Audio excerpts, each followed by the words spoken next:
WhatsApp BL fan. इस series के review start करने से पहले मैं तुम्हें एक क्लियर रीजन दे देती हूँ इस सीरीज का रिव्यू तुम्हें फुल क्यों देखना चाहिए। अगर तुम बीएल इंडस्ट्री को 2023 से फॉलो करते हुए आ रहे हो तो तुम्हें ऑफकोर्स पता ही होगा कि 2023 में ओनली फ्रेंड्स नाम की एक सीरीज आई थी जिसमें तुम्हें 3 कपल्स की स्टोरी देखने को मिली थी और उस समय ये सीरीज काफी पॉपुलर हुई थी। वही सीरीज का सीजन 2 आ चुका है 2026 में, वो भी उस समय के जॉनरा को छोड़कर एक न्यू जॉनरा के हिसाब से। मतलब तुम्हें एक नई कैरेक्टर्स देखने को मिली। उस समय भले तुम्हें 3 कपल्स की स्टोरी देखने को मिली थी और इस समय भी मिलेगी, मगर ये स्टोरी काफी डिफरेंट है और कैरेक्टर तो तुम पूछो ही मत। इसमें से एक कैरेक्टर ऐसा नहीं है कि जिसे तुमने कभी वॉच ही नहीं किया हो। मैं ये भरोसा तो करती ही हूँ कि तुमने इन सब कैरेक्टर को ऑब्वियसली वॉच किया ही होगा। ये सीरीज की शब्द कुछ अलग ही है कि प्यार और दोस्ती एक साथ चल सकती है या फिर एक को बचाने के लिए एक को सेक्रीफाइस करना होगा, वो भी तब जब दोस्ती के नाम पर सब कुछ चला हुआ है, प्यार, धोखा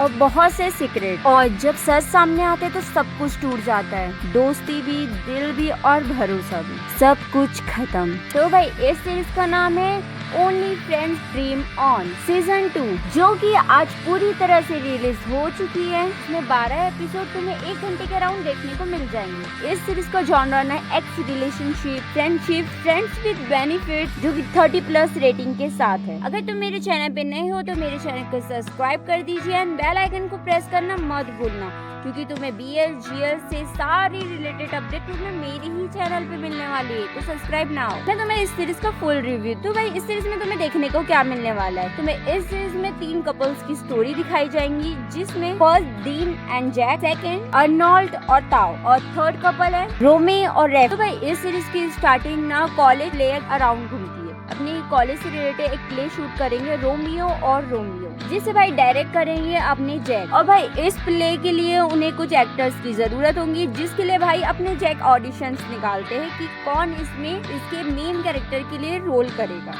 और इस ऑडिशन के लिए दीन, अर्नोल्ड और रेफरी, इन तीनों आते हैं, जिसमें भाई अपना जो दीन है वो जैक का एक्स है और रेफरी जो है ना वो जैक को लाइक करता है। पर जो रोमी है जो कि जैक का भाई है वो रेफरी को लाइक करता है। देखो तुम्हारे लिए थोड़ा कॉम्प्लिकेटेड हो गया, मैं तुम्हें समझाती हूँ। जो जैक है ना उसका एक्स से आया है और जो उसको लाइक करता है वो पर्सन नहीं है, मगर उसका जो भाई है, उसका जो छोटा भाई है, वो ना रेफरी को लाइक करता है। अब ये सीरीज में ऐसी कहानी बनती है कि इस सीरीज के लिए म्यूजिक के लिए कोई चाहिए होता है, जो कि वो अपने भाई को डायरेक्ट करता है रोमी को, जो कि रेफरी को लाइक करते, तो ऑफ कोर्स वो उस चीज़ को ले लेगा, ठीक है कि मैं भी इसमें करूँगा पार्टिसिपेट। और जो अर्नोल्ड है और उसके साथ है ताओ जो मतलब कॉस्ट्यूम डिजाइनर में है, और अर्नोल्ड जो कि इसका कैरेक्टर मैं तुम्हें बताती हूँ। तो फिर इसका ऑडिशंस होते हैं, तो जिसमें हमारे मेन लीड में 2 कैरेक्टर सिलेक्ट होते हैं, दीन और अर्नोल्ड।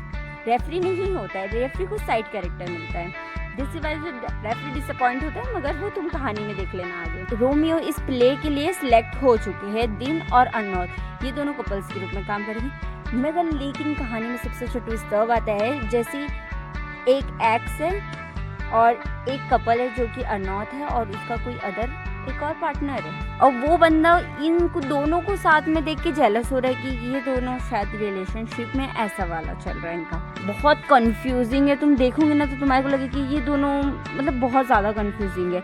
और जो रेफरी का जो कैरेक्टर दिखाया गया है ना, तुम्हें ऐसा दिखाया गया है कि भाई इधर भी मुँह मारेगा उधर भी मुँह मारेगा, दोनों तीनों जगह। तो भाई इस प्ले से शुरू होती है, तो इस प्ले के जब कैरेक्टर अरेंज हो जाते हैं, तो इस कैरेक्टर के जब प्ले शुरू होता है उसके बाद से भाई जो एक ट्विस्ट टर्न आने लगते हैं इन लोगों की लाइफ में। जो टास्क मिलने लगे, क्योंकि रेफरी है ना अपना, वो एक सेलिब्रिटी का बेटा है, अब वो मेन लीड में नहीं आया है, तो काफ़ी बड़ी प्रॉब्लम हो चुकी है इनके प्ले के लिए, और इनके स्पॉन्सर नहीं मिलते। तो इन लोग क्या जुगाड़ करते हैं और फिर कैसे इनका प्ले बनता है, और इसमें फिर मेन कैरेक्टर कौन बनते हैं, और फिर इसमें से जो अपना दिन जो इस मिशन पे आया है कि वो अपने एक्स को मना लेगा और उसके साथ रहेगा, मतलब उसको उसके साथ रिलेशनशिप में आना है, इसलिए वो इस प्ले में आया। जब हम देखोगे ना तुम्हें काफ़ी ज़्यादा मज़ा आएगा। अगर मैं इस सीरीज़ की बात करूँ ना, इसमें मेरे तीनों ही फेवरेट कपल्स हैं, तो मैं कुछ बोल ही नहीं सकती थी तुम्हें, मगर तुम्हें मैं एक ही चीज़ कहूँगी, ये थोड़ी कॉम्प्लिकेटेड है, तुम स्लो बर्न है, तुम इसको धीरे धीरे वॉच करना तो तुम्हें ऑफकोर्स समझ में आ जाएगी। अगर तुम्हारे पास अभी कोई सीरीज नहीं है देखने की, तो तुम इस सीरीज को ट्राई कर सकते हो। अगर तुम्हारे फेवरेट कैरेक्टर है तो तुम ऑफकोर्स ट्राई कर सकते हो। मुझे ये सीरीज ठीक ठाक लगी क्योंकि मुझे पहले जब ओनली फ्रेंड्स जो मैंने देखी थी सच में वो अमेजिंग थी, बहुत ज़्यादा। उसकी तो कोई कॉम्पिटिटिव बात नहीं कर सकती। ये भी है मगर शायद कुछ कॉम्प्लिकेटेड रह गई इस चीज़ में, लेकिन पता नहीं, मैं ऐसा मुझे इतनी खास नहीं लगी। अब तुम्हें कैसी लगी मुझे कमेंट करके ज़रूर बताना, और आगे तुम कौन सी सीरीज़ का रिव्यू देखने चाहते हो मुझे कमेंट ज़रूर करना।